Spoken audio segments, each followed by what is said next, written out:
বিষ্ণু ঈসা ইসলাম দাওয়াত দিচ্ছেন, কুরাইশদেরকে ওরা মানে না। বিষ্ণু নবী পাগল পড়া, বলেন আচ্ছা বলো কুরাইশের লোকেরা কি বললে বিশ্বাস করবে যে আমি সত্য নবী? বলে মোহাম্মদ, আকাশের জল জলে চাঁদটাকে যদি তুমি দুই ভাগ করে দেখাতে পারো তবেই বুঝবে তুমি নবী। কি আবদার দেখছেন, নবীদেরকে পেয়ে মামুর বাড়ির আবদার নিয়ে আসছিল এক এক জাতিগোষ্ঠী।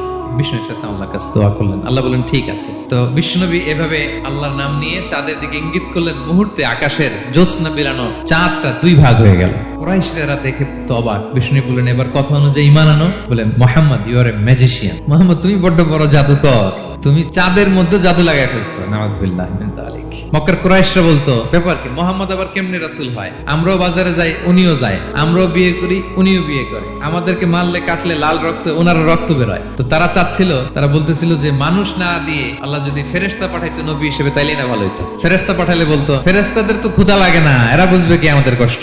আল্লাহ বলেন সব নবীকে আমি মানুষ হিসেবে প্রেরণ করেছি।